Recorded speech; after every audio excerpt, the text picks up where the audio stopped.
Hi friends, welcome back. तो चलो continue करते हैं अनप्लग्ड फीचरिंग खान सर। तो वीडियो शुरू करते हैं। अगर फर्स्ट पार्ट नहीं देखा तो इसी चैनल में फर्स्ट पार्ट भी है, पहले उसको देख लेना फिर आगे बढ़ना और आज का ये पार्ट देखना। तो चलो वीडियो शुरू करते हैं। वीडियो शुरू करने से पहले अगर आप चैनल पर नए हो और आपने अभी तक सब्सक्राइब नहीं किया तो जल्दी से पहले सब्सक्राइब के बटन और बेल आइकन को क्लिक कर लो ताकि आपको हमारे सारे न्यू वीडियोस के नोटिफिकेशन मिल जाएं जैसे हम अपलोड करें। अगर आपको वीडियो पसंद आता है प्लीज़ लाइक एंड शेयर। चलिए शुरू करते हैं। लॉकडाउन लगा तो फिर मजबूरी में क्लास पढ़ाना पड़ा, ऑनलाइन पढ़ाना पड़ा। और ऑनलाइन में तो लिमिटे नहीं है, देखते देखते देखते पता नहीं क्यों लोगों को अच्छा लगने लगा, बच्चा बूढ़ा सब पढ़ने लगा। तो ये आपको कब रियलाइज हुआ कि खान सर जो है वो ट्रेंड का विषय बन गए? अब कोविड में ही धीरे धीरे जब चीजें होती है ना तो पता नहीं चलता है। बट फिर भी होता है, जैसे मैं यूपी में बैठा हूँ, मेरी मम्मी यूपी में बैठी है। अब मेरी मम्मी बिहार कभी नहीं गई, लेकिन वो खान सर का सब सुनी है। मतलब शादी ब्याह से लेकर जितना लड़का बच्चा वो आज हमको बता रही थी कि खान सर कहे कि बच्चा लोग को हम पार्टी देंगे, लड़की लोग को अलग, लड़का लोग को अलग। फिर लड़का लोग पूछे, वो हमको बता रही थी, लड़का लोग पूछे मैडम आएंगी, वो कहे नहीं वो अपना ऑफिस पढ़ाने आती है। तो कोई बच्चा लोग कहा कि 5 बजे बाद बुलाइएगा, तब हमके बाप रे रिसर्च हमको करना है, इन्फॉर्मेशन इनको पता है। तो ये इंटरनेट कैसे, मतलब कब आपको लगा कि यार इंटरनेट ने मेरे क्रांति कर दी? एक होता है ना कि रियलाइज होता है कि आप लोग पहचान रहे हैं, यूपी में भी जाने लगे, देश में जाने लगे। कब आपको एहसास हुआ कि ये कुछ मैजिकल हो चुका है अब? हाँ, 2-4 साल जैसे 2022-23 के बाद, क्योंकि ना जब आदमी बाहर निकलने लगा धीरे धीरे पहचानने लगे लोग तो समझ में आता है। और शिक्षक को ना पहले से हम लोगों को ना भीड़ का आदत है, डेली 50-60 हज़ार आदमी को पढ़ाते ना जी, मतलब लग जाता है कि हाँ ये तो पढ़ने आते ही हैं।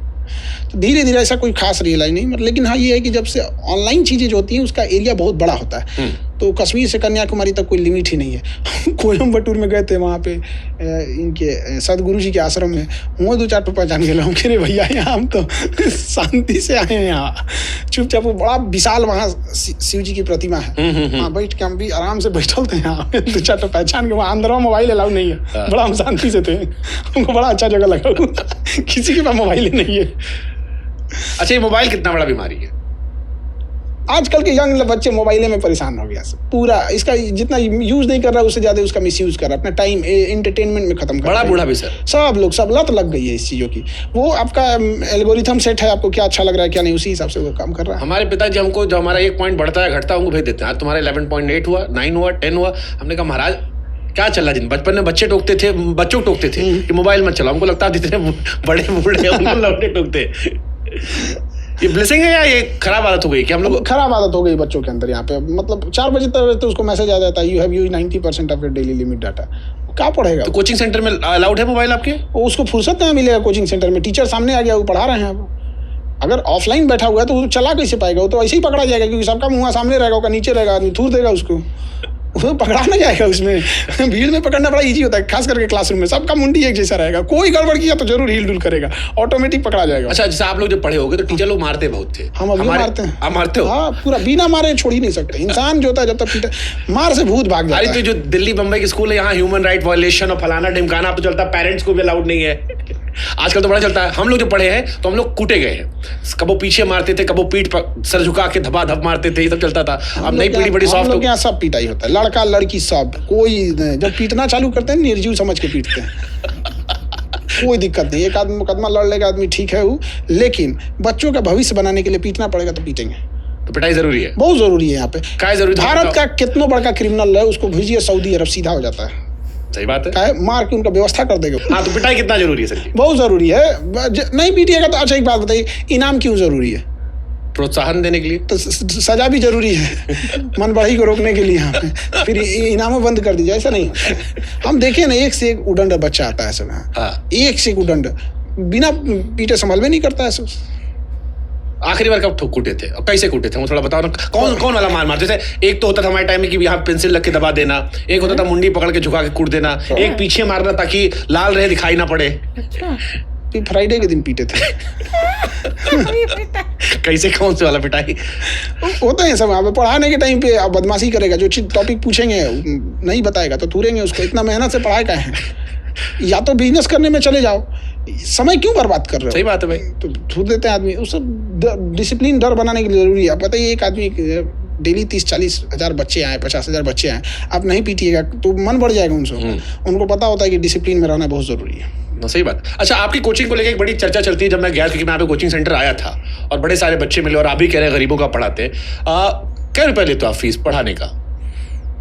बहुत सस्ता होता है, हमारे यहाँ 1.5 साल पढ़ लेता है 6,000 में। अब महीना का जोड़ लीजिए उसको। वाह, हाँ, कितना रुपया आएगा मतलब महीना का। एक ऐसा बैच है जैसे मैप पढ़ेगा, 3 महीना पढ़ेगा 200 रुपये में। 200 रुपये में 3 महीना पढ़ेगा। कहीं बैठो, आगे बैठो, पीछे बैठो, कहीं बैठ जाओ यहाँ पे, 200 रुपये में 3 महीना पूरा मैप पढ़ के चल जाता है। एक अभी किसी को एक बच्चा आया था वहाँ पे, अभी PCS का एग्जाम होता है, उसमें 4,500 रुपये देके SDM बन गया। कह रहा है कि सर हम तो इतना सस्ता में हो गया, कोई बात नहीं। अभी एक बच्चे का रिजल्ट आया JEE में, अभी उसको IIT कॉलेज मिल गया, बड़ा खुश है। कह रहा है कि सर जानते हैं जब पटना आए थे ना, तो जितना वो कोचिंग वाला, अन्य कोचिंग वाला GST मांग रहा था ना उतना तो आपका पूरा फीस था। अब आज देखिए JEE निकाल लिया, JEE मेन एडवांस दोनों। तो ये इसके मतलब इसका कॉन्सेप्ट क्या, गरीब दे के करना है या सबका यही फीस है? सबका यही फीस है। हम फीस नहीं, गुरु दक्षिणा होना चाहिए। और हमारा पूरा ज़्यादातर कुछ टीचर लोग भी हमको इस वजह से नाराज़गी रहती है उनकी भी। अब वो खोल के नहीं बोल सकते कि हमसे मेन नाराज़गी किस वजह से है, यही फीस की वजह से, लेकिन दबो पाँव में उनको भी ये नाराज़गी रहती है कि यही ख़राब किए हुए हैं सब कुछ। नहीं तो आज हम लोग बहुत पैसा कमाए रहते हैं। हमारा कहना है ना कमाएम ना कमाए देम। साल में क्या लड़के पढ़ते हैं आपके यहाँ से, एक साल में अगर अनुमानन बताना हो? नहीं बता पाएंगे हम, बहुत ज़्यादा। 15 मिलियन एप्लीकेशन पे हैं जो मतलब क्या वेटिंग में चलता है आपका ऑनलाइन जो पढ़ाई? अच्छा, 15 मिलियन। ओके।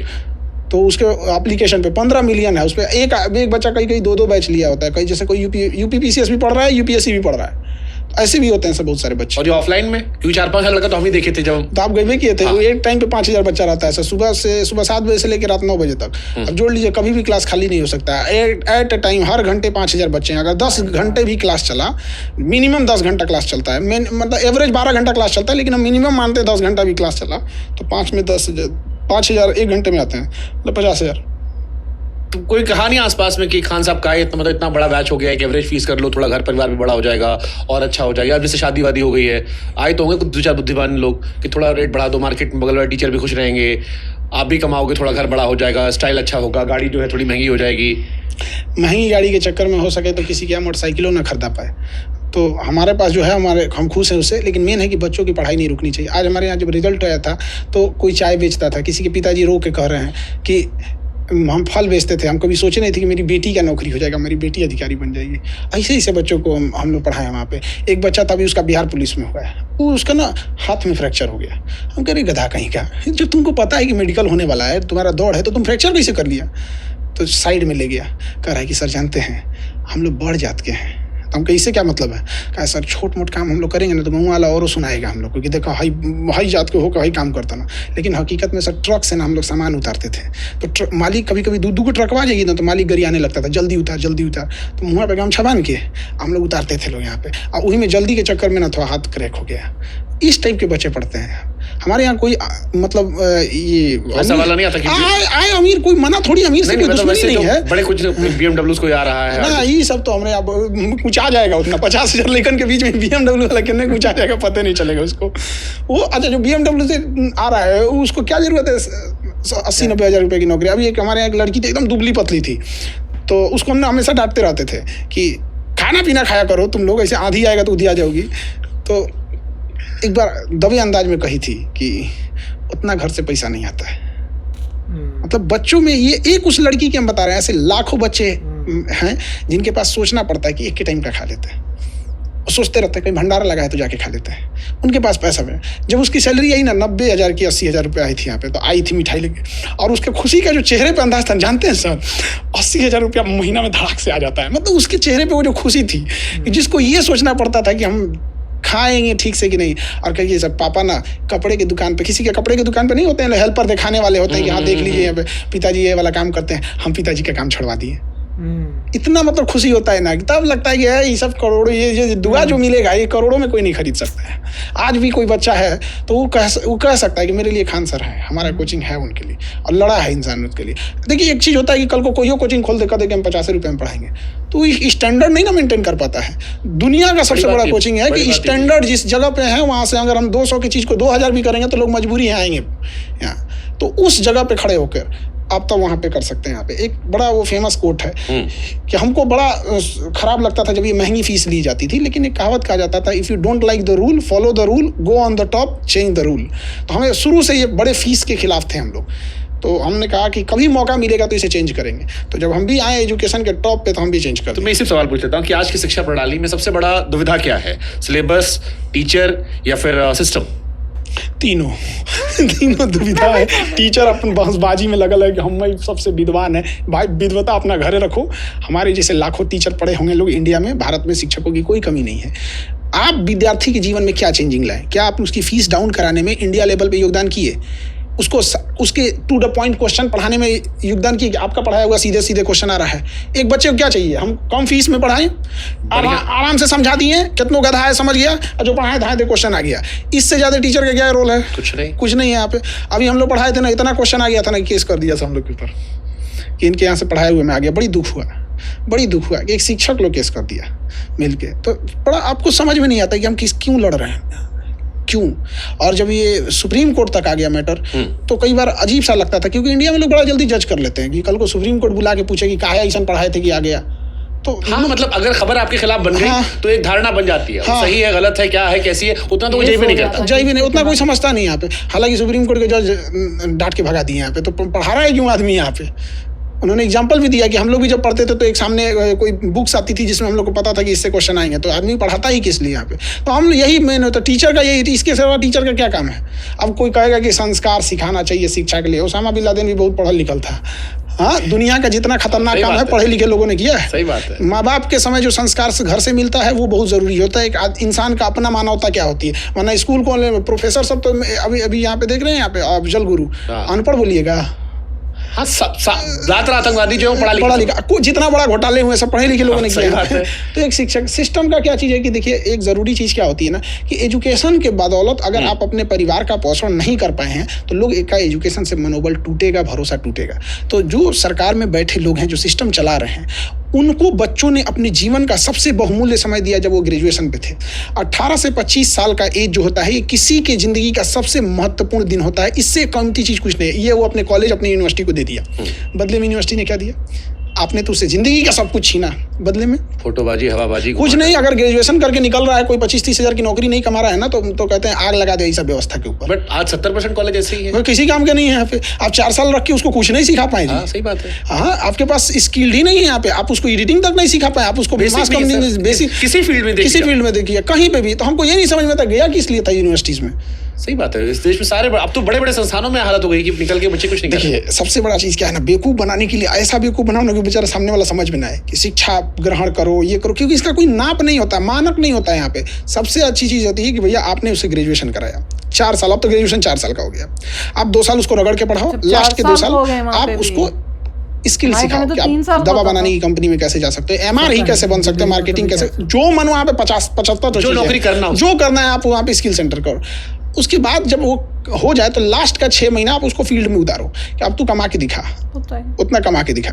तो मार्क्स जो होता है, जिसे हम लोग प्रैक्टिकल में नंबर देते हैं, तो उसमें भी उसको नंबर मिलना चाहिए कि हाँ भैया तुमने इतना कमा के दिखाया है, तुमने इतना बिजनेस करके दिखाया है, ये करके दिखाया है। मैं हमारी फील्ड का कहता हूँ, इस देश के 90% या 95% मीडिया संस्थानों बच्चे पढ़कर डिग्री लेकर स्पष्ट हिंदी लिखना नहीं सीख पाते। अब आप यकीन नहीं मानेंगे, जब इंटर्नशिप करने बच्चे आते हैं तो आप सवाल पूछे कि आपको हिंदी लिखना आता है, वो कहते हैं नहीं। और हम पूछते हैं कि हिंदी पत्रकारिता करने, और हिंदी नहीं लिख पाते, कह रहे सर किसी ने बताया ही नहीं। अरे हमने कहा अब इससे ना सोचिए क्या वो होगा। अच्छी इंटरव्यू चल रही है, पॉडकास्ट चल रहा है, और इसमें सबसे ज़्यादा देखो, बात तो ठीक कर रहे हैं कि इतने सालों पढ़ के अगर तुम जब निकलते हो उसके बाद भी तुम्हें पता ही नहीं कि नौकरी के लिए तुम्हें कोई नौकरी देने ही को तैयार नहीं, क्योंकि तुम्हारे उसको वो स्किल्स ही नहीं है किसी जॉब के लिए, तो क्या फ़ायदा है। तो वही बोल रहे हैं कि पढ़ाई जो कर रहे हैं वो उस टाइप की होनी चाहिए कि बंदा जब कॉलेज से निकले उसके पास वो स्किल्स हों कि उसको जॉब मिल सके। तो ऐसी स्टडीज़ होनी चाहिए जिसमें उनको प्रैक्टिकल अच्छी भी बात है एक्सपीरियंस हो। और जो बच्चों को जिस तरह से फ्री में या बहुत कम पैसों में पढ़ाना, वो मेन वो कंट्रीब्यूशन बहुत है, क्योंकि आजकल तो धंधा बना हुआ है। इंडिया में तो बहुत बड़ा धंधा, यूएसए में कोई इतना धंधा ना बोल सके जस्ट बोलेंगे हम, क्योंकि इंडिया में तो हर जगह पे ट्यूशन की ये वो, और उन्हें पूरा धंधा बना के इंडिया में रखा सबसे बड़ी प्रॉब्लम यही बुरा है हाल कि जो आप स्कूल में पढ़ाते हैं ओ, वो आप चीज़ एंट्रेंस टेस्ट में नहीं पूछते। हाँ वो एग्जाम्स तो अगर आपको प्रॉब्लम ये गरीब इंसान क्या करे। भैया मुझे तो अभी अब मैं तो ये भी सुना है कि जो तुम्हारी 12th के बोर्ड्स देते हो, Correct. अब उस बोर्ड्स के बेसिस पे तुमको कॉलेजेस में एडमिशंस भी नहीं मिल रही। हर कॉलेज के अपने Entrance. एग्जाम्स हैं, Right. मतलब एक यूनिवर्सल एग्जाम भी नहीं है, अलग अलग हर कॉलेज अपने हिसाब से एग्जाम्स ले रहा है। सबसे बड़ी कावा। इशू जो स्कूल में आपको पढ़ाएंगे हाँ। दैट इज नॉट इनफ कि आप किसी अच्छे किसी कॉलेज में एंट्रेंस जा टेस्ट पाएं। के लिए, एंट्रेंस टेस्ट के लिए इसका तुम बिल्कुल भी मतलब प्रिपेयर आप नहीं हो। डिपेंडेंट हैं कि जो अमीर इंसान है, जिसका पैसा है वो वो तो ट्यूशन है। कराए, बहुत पहले से कराए, तब जाके जिन्होंने ट्यूशन नहीं ली खत्म। बुरा हाल तो दैट है। Was a flaw in the process, बहुत ही मेजर फ्लॉ था, जिसकी वजह से जिन बच्चों ने मेहनत की वो सब देश छोड़ के चले गए, क्योंकि उनको लगा कि हम एक्चुअली हमारी पावर बहुत ज़्यादा थी मगर सिस्टम ने सत्यानाश किया हुआ था। बिल्कुल। तो चलो यार आप भी शेयर करना अपने थॉट्स। चलते हैं, मिलेंगे नेक्स्ट वीडियो में बहुत ही जल्द। Till then take care and bye bye. तो अगर आप मेरे इस चैनल पे नए हो तो जल्दी से सब्सक्राइब के बटन को हिट करो और बेल आइकन को क्लिक करो, ताकि आपको मेरा जब नया वीडियो मैं लगाऊं आपको उसके बारे में जल्दी से पता चल जाए।